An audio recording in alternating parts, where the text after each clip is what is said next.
Morning, everyone. It is 10 o'clock, so we're going to get started. I just wanted to jump on camera real quick to say good morning and happy Friday to everybody joining us today for our third Telework Info Series. And I'm really excited for this one. It's Productive Adults Working from Home with our guest speaker, Liz Brown. So we're going to get started with that. And if you haven't already, please go ahead in the chat box and put your name and your employer just so we know where you're joining us from and would be helpful. I am Amy Reardon. I am one of the outreach coordinators with Rideshare Delaware.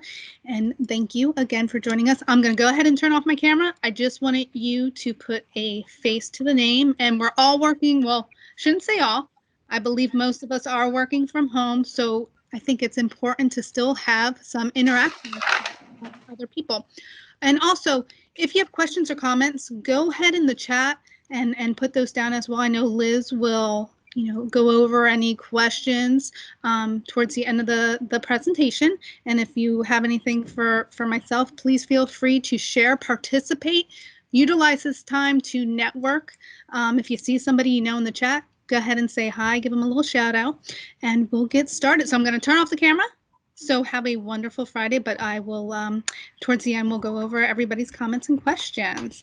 So I just want to turn that off, and I will bring up the presentation. All right, so again, go ahead and put your information in the chat box if you're just joining us. And hopefully everybody could see my screen. But we are doing, Rideshare Delaware is hosting their third Telework Info Series. This one is Productive Adults Working from Home with Liz Brown, who is our guest speaker. One quick thing I forgot to mention, if you can mute yourself during the presentation, just so we don't have any feedback, that would be great. Thank you. Liz Brown is from Be Well Life Coaching. She is the owner of it and is also a professional certified life and ADHD coach. She works with teens and adults to help them overcome challenges, define goals, and to create effective strategies for success. So I'm going to turn it over to Liz, and just let me know when you would like me to advance the slides. Okay, all right. Thank you. I'm going to turn my, excuse me, I'm going to turn my camera on for 1 second. Well, maybe not. I was going to turn it for 1 second, but I don't think that's working, so I will have to not. So welcome, everyone. I'm excited to talk about the productive adults working from home, because I know many of us are sort of struggling to figure out this new normal and how to work from home instead of in the office. You can advance the slides. Okay, so some of the challenges, and people may have others as well, are space, if you have space in your house for that, children and pets, chores that are distracting you. Some people feel disconnected. They don't have anyone else in their house, or maybe they just feel like they're missing the routine. And then another one is external accountability. When you go into the office, you have more accountability there. Less so at home. One other that I didn't put here was that you may be overwhelmed if you're an introvert by not having any alone time or space. So those are some of the challenges, and we're going to talk about some ways to overcome them. Amy, you can advance. Also, Liz, real quick, I just need to mute myself. There's a little feedback, and I just need to get on the screen real quick to mute myself. So I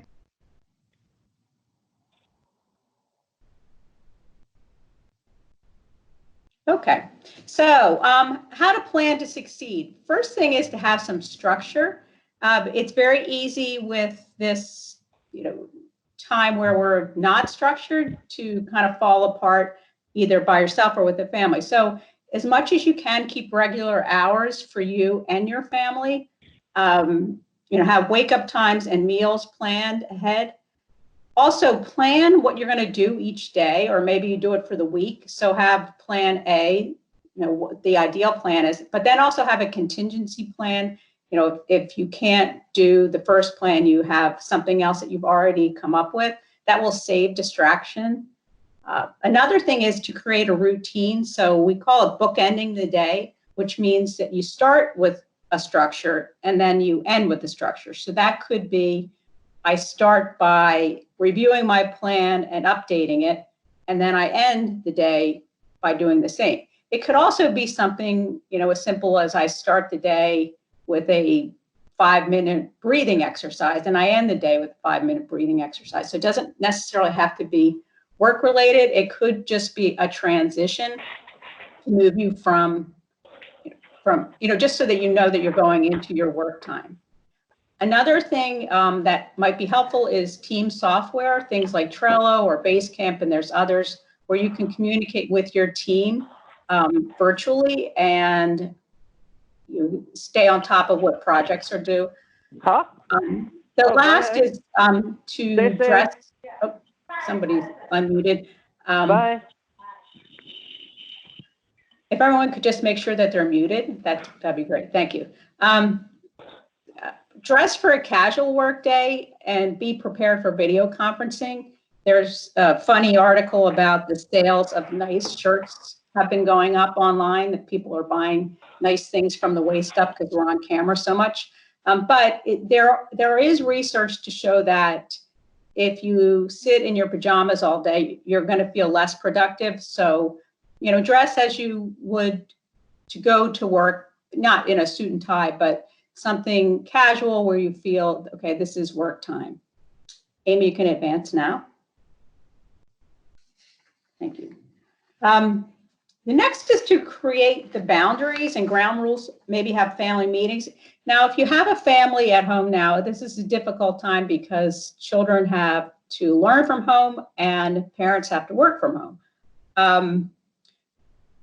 We have to have realistic expectations. I saw a picture of my niece sitting with her 2-year-old and her baby trying to work. She's a lawyer.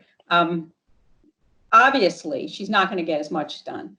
So just find some boundaries, some ground rules for your family. If you have older children, sit down maybe on Sunday and say, okay, this is how we're going to work it. This is your space. This is our space. And what is okay for interrupting you when you're working. Space, see if you can find a place that is less distracting than others. I've seen people through my Zoom calls this week sitting, having their computer on the stove top, seeing all sorts of things. And everyone's being very creative about it. But if you can find a place to kind of call your own and also find a space for your children to be, that will help. Turn off notifications on your computer, turn them off on your telephone, especially things like the news, because I think that at this time is very distracting to people. Limiting how often you check the news, maybe you have 1 or 2 times you do it during the day, and do it from reliable sources, because we can all sort of get some, emotions going by looking at sources that are just really meant to get your emotions flowing. So notifications, even things like your emails popping up, if you don't need them to pop up and you're working on a project, you can turn them off briefly. And one other thing that works for people is noise canceling headphones. If there's a lot of noise in your house, put some headphones on, maybe listen to some quiet music. I know a lot of the things like Pandora have some great playlists to deal with this particular time where they're relaxing or maybe energizing. So find something that works for you. This is something that many of my clients who have ADHD do on a regular basis. So Amy, you can move forward. The next is to plan for your downtime. So we have to have downtime during the day. And much like if you were at work, you schedule and take time breaks. So, maybe a break in the morning and a lunch break are good, ideas, or, you might need more breaks than that. But this is a good thing to do with your whole family if they're at home. So schedule and take time breaks so the children will know this is when our break is, this is when we can move around. moving around is really important right now, whether you go outside or you're inside. Even if you get up, do some deep breathing. If you know yoga, do some sun salutations, or just soften your knees and swing your arms around. It's really important to not just sit all day, because that can make you tired and distracted as well. Going outside is also important. The weather has gotten better than it was last week, where we had so much rain. The sunshine is good for you mentally, physically, emotionally. So if you can get outside, plan for that. And, the children can definitely have recess time just as they would at school. I've also seen some people doing some creative things about having gym classes for their children as well. So outside is really important. This next one is called the Tidy Up Tango. I saw that in a book years ago, but it's nice for cleaning up your house. So if there's, obviously there's a lot more dishes around because everyone's eating at the house, that you can put on a playlist that's about 10 minutes long, and everyone has a place that they're supposed to tidy up. So it's just a kind of a tidy up dance party. If that's not your thing, set a timer, but take 10 minutes, restore some order, and then go back to work. You can move forward, Amy. The one thing I didn't mention on that last slide, because I wrote it in afterwards, self-care. If you're a person who, is starting to feel pretty frazzled, it might make sense to schedule time for self-care as well. So you might get up early or stay up a little later, but find some times to recharge. And that might be as simple as walking around the house a few times outside by yourself. It could be meditating, it could be breathing, it could be praying, whatever it is for you.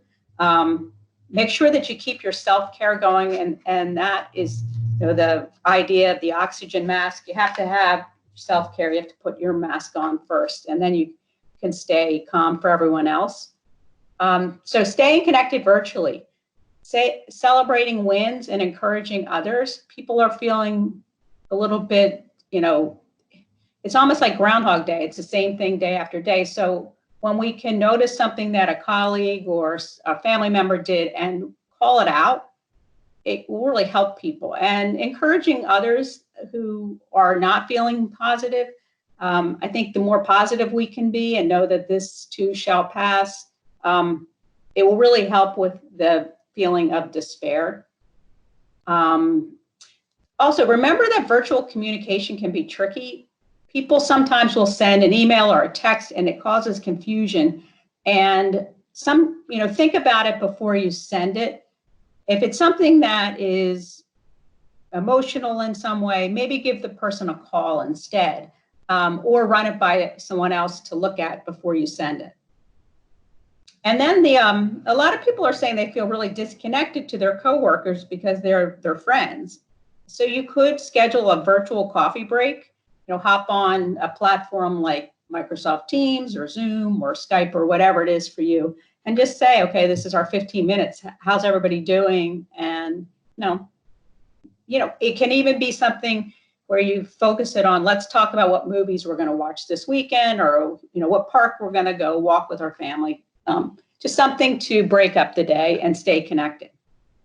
Another thing I heard today, which was a little bit different, was stay connected by writing letters to people that you haven't seen in a long time, and tell them something that you really enjoy about them, just to make people feel like you're connected. You can move forward, Amy.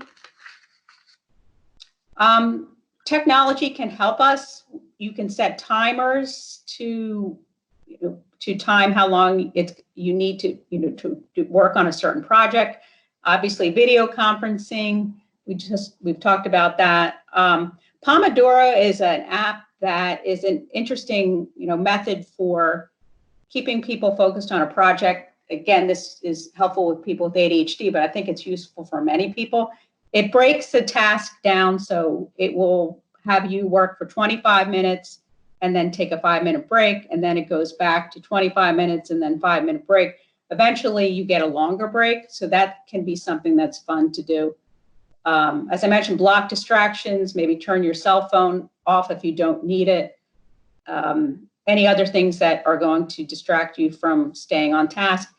The other thing is a whiteboard calendar with sticky notes.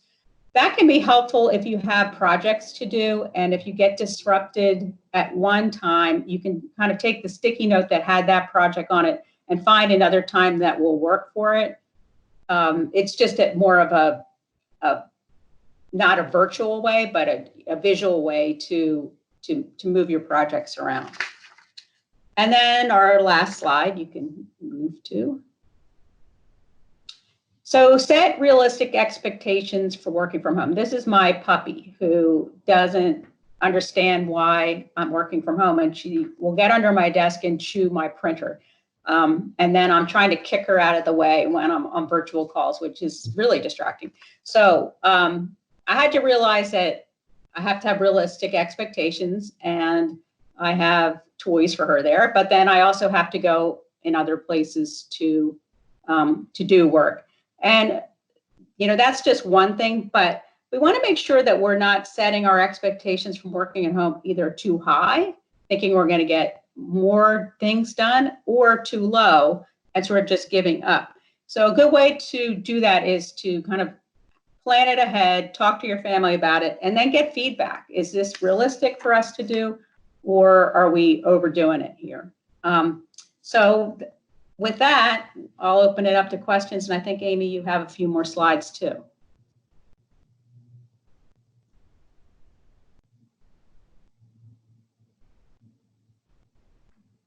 Amy, are you there? This is Kathleen, in case Amy can't get her camera on at the moment. I mean, her speaker. But if anybody would like to put some questions in the chat box, feel free, and then we can address them after Amy is done. Yeah, sorry about that. My my microphone keyboard is not working, so I have to physically go onto the screen. But if there's any questions, I know Kathleen and Arlene are checking the chat box, so feel free to post your questions. But one question I thought of that would be great to talk about with this topic is if you have any distractions when you are working from home and how you're overcoming these distractions. So just to start that off real quick, everybody's home in my house. So there's 5 people, including myself, including my 10-year-old son. And I have 3 dogs and 3 cats. So there's many distractions for me.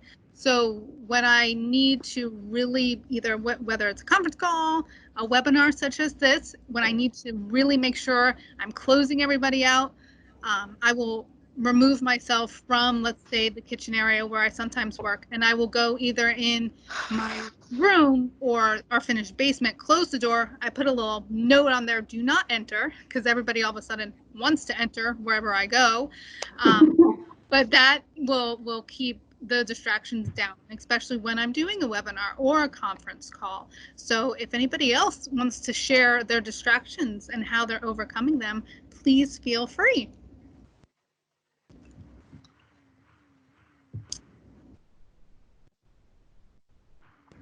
And what I'll do too, as we're maybe waiting for some comments or questions, I'm just going to go down here. Remember, write your rewards. If you are working from home, you can still keep recording those clean commutes. You earn 200 points a day. We have over 500 rewards. So if you're not signed up, go ahead and sign up. It is a free commuter program through DART. And our monthly drawing this month, which goes through April 27th, I believe, is 2 $50 gift cards to Food Line. And we all could use grocery store gift cards. So you can enter that. That takes 500 points to enter. Just want to say thank you, Liz. We really appreciate you co-hosting our webinar series with us here. I provided Liz's contact information. We will be sharing this presentation with everybody who joined, so you will have this information as well.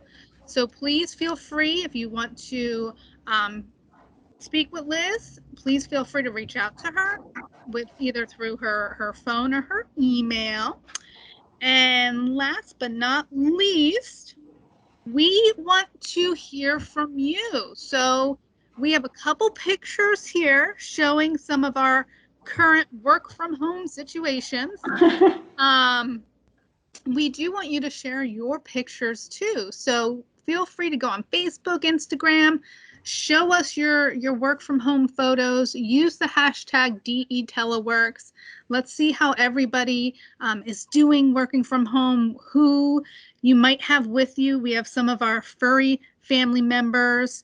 I know the picture on the bottom left is myself and my son. He's home. He's still got to do schoolwork. So again, it's just like Liz said, you know, we do have some distractions, but how can we still work with what we have for that? And we also do have Telework Bingo for the month of April. So you will receive this flyer in your email as well. So once you have bingo, please take a selfie, post it with the hashtag, or you could even email it to us. The next screen will have our email address if you don't want to post a selfie of you with your bingo card on there, and you will be entered for a little giveaway at the end of April. And more information can be found on our Facebook, Instagram, and our website for that. And our last slide is our future series. So you can see we have the dates.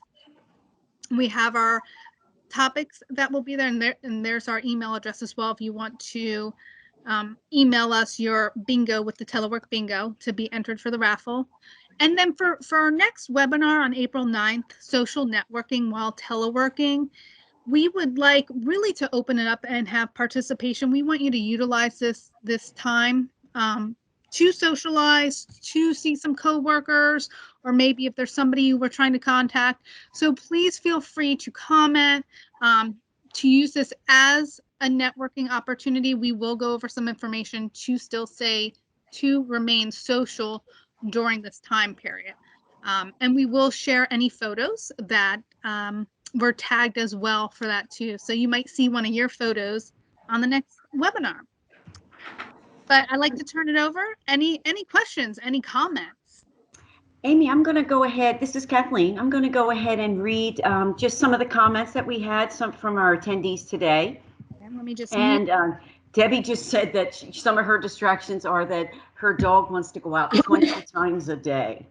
And so I think we, like we said, we're managing those distractions. And then we had another comment here that they actually, let me just read it here, that they purchased a monitor so they would have dual monitors because they had issues syncing. And so when they called DTI, they were able to actually assist them. And so they were able to do the dual monitor. So that's great. And lots of thank yous to Liz for her input today. And then also, one other person, Mark, said that since they're home, their dog wants to play all the time. So again, we have the pets. And then let's see here, we had another, someone else said that they're going to hook up their laptop to their TV so they can have dual screens on a much larger surface. So that's something new too. So that's all the comments that we've had, Amy.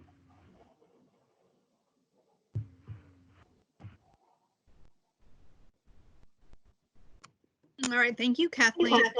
And again, thank you to Liz. Really appreciate you taking the time. My pleasure. Okay, and I want you all to have a wonderful Friday. Look for the email with the information that we just provided. And hopefully we will see you next week for our next series. Have a wonderful Friday, everyone. Thank you so much for joining us.